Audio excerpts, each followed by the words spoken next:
Assalamualaikum warahmatullahi wabarakatuh. Perkenalkan, nama saya Rizky Putri Andani, NPM 137. Kali ini saya akan membahas laras dan ragam bahasa. Sebelum lebih jauh mengetahui tentang materi ragam bahasa, mari kita ketahui dulu apa itu pengertian ragam bahasa. Ragam bahasa adalah variasi bahasa yang pemakainya berbeda-beda, menurut topik yang dibicarakan, menurut hubungan pembicara, kawan bicara, dan orang yang dibicarakan, serta menurut medium pembicaraan. Dalam pembahasan kali ini, ragam bahasa dibagi menjadi dua, yaitu ragam bahasa berdasarkan media pengantarnya atau sarananya, yang kedua berdasarkan situasi dan pemakaian.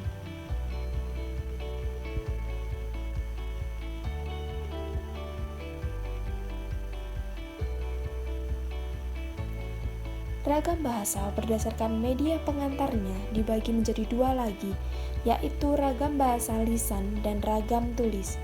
Mari kita ketahui apa itu ragam lisan dan apa itu ragam tulis.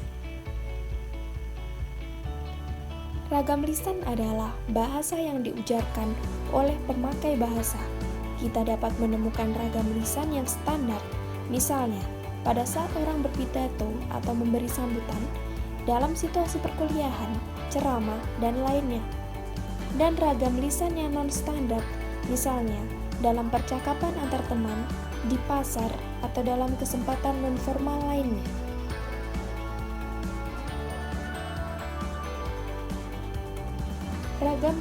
Sedangkan ragam tulis adalah ragam yang ditulis atau dicetak. Ragam tulis pun ada yang berupa ragam tulis yang standar maupun ragam tulis yang non-standar.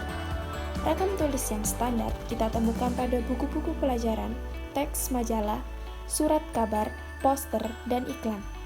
Kita juga dapat menemukan ragam tulis non-standar dalam majalah remaja, iklan, ataupun poster. Ada beberapa perbedaan antara ragam lisan dan ragam tulis. Mari kita lihat satu persatu apa itu perbedaannya. Ragam lisan memerlukan orang kedua atau teman bicara, sedangkan ragam tulis tidak memerlukan orang kedua atau teman bicara. Ragam lisan tergantung situasi, kondisi, ruang, dan waktu. Ragam tulis tidak tergantung kondisi, situasi, dan ruang serta waktu. Ragam lisan tidak harus memperhatikan unsur gramatikal, hanya perlu intonasi serta bahasa tubuh. Ragam tulis harus memperhatikan unsur gramatikalnya.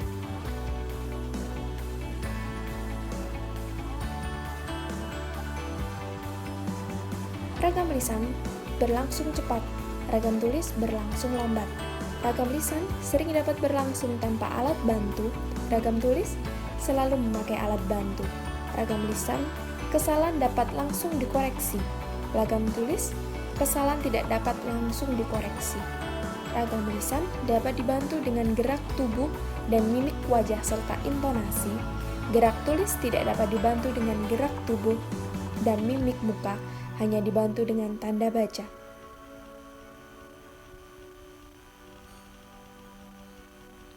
Contoh perbedaan ragam bahasa lisan dan ragam bahasa tulis berdasarkan tata bahasa, kosakata. Ragam bahasa berdasarkan situasi dan pemakaian dibagi menjadi 3, yaitu formal, semi-formal, dan non-formal. Berikut adalah penjelasan dari ragam bahasa berdasarkan situasi dan pemakaiannya normal, semi-formal, dan non-formal akan dibahas lebih lanjut.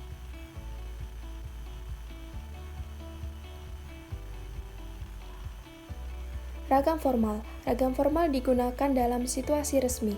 Ragam formal atau ragam baku, yaitu ragam yang mengikuti kaidah atau aturan kebahasaan.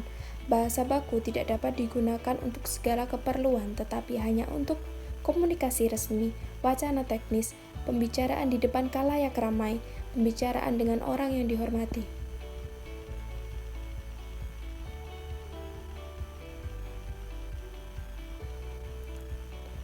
Ragam semi-formal memiliki keunikan tersendiri karena berciri mengikuti kaidah dan aturan yang tetap, tetapi hanya tidak secara konsisten dilakukan pada saat tujuan tertentu. Dalam hal ini sebagai contoh yaitu bahasa jurnalistik, di mana bahasanya Biasanya pembaca berita membacakan beritanya tidak selalu dengan kata-kata yang baku, melainkan kadang di tengah-tengah kata-kata baku yang mereka ucapkan terselip kata-kata biasa kita gunakan untuk bicara kepada seseorang. Dalam hal ini berbicara santai kepada lawan bicara kita dalam bahasa topik yang tidak resmi.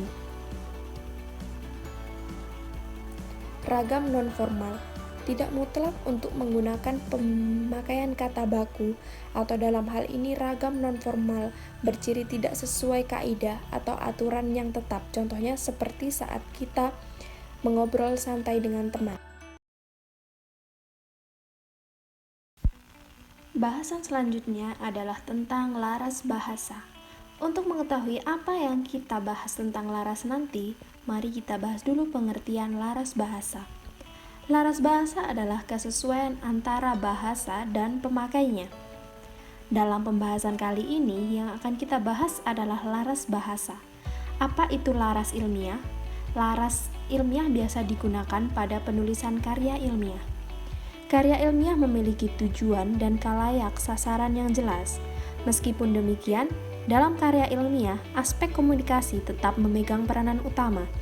Oleh karenanya, berbagai kemungkinan untuk menyampaikan dan komunikatif tetap harus dipikirkan. Penulisan karya ilmiah bukan hanya untuk mengekspresikan pikiran, tetapi untuk menyampaikan hasil penelitian. Kita harus dapat meyakinkan pembaca akan kebenaran hasil yang kita temukan di lapangan. Dapat pula kita menumbangkan sebuah teori berdasarkan hasil penelitian kita. Jadi, sebuah karya ilmiah tetap harus dapat secara jelas menyampaikan pesan kepada para pembacanya. Selanjutnya, kita akan membahas laras ilmiah biasa, digunakan dalam tulisan apa saja. Laras ilmiah biasa digunakan dalam penulisan. 1. Proposal kegiatan ilmiah atau proposal penelitian. 2. Laporan kegiatan yang berbentuk surat, artikel, makalah, naskah. Yang ketiga, karya tulis ilmiah seperti skripsi, tesis, dan disertasi. Selanjutnya, laporan rutin suatu pekerjaan yang berbentuk surat, artikel, maupun naskah. Selanjutnya, laporan pertanggungjawaban, laporan kegiatan, laporan keuangan, dan lainnya. Yang terakhir, laporan penelitian yang berbentuk laporan analisis, laporan rekomendasi.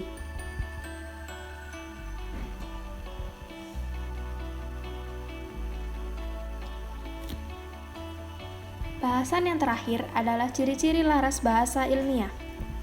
Ciri-ciri laras bahasa ilmiah yang pertama, menggunakan bahasa Indonesia ragam baku. Yang kedua, menggunakan kalimat efektif. Yang ketiga, menghindari bentuk bahasa yang bermakna ganda.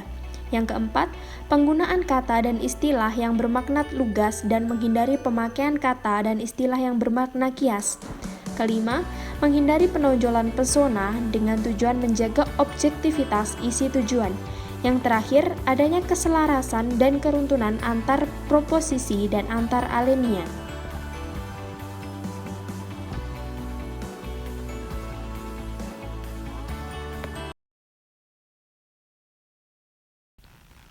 Sekian presentasi dari saya, ada kurang lebihnya, saya mohon maaf yang sebesar-besarnya. Akhir kata, wassalamualaikum warahmatullahi wabarakatuh.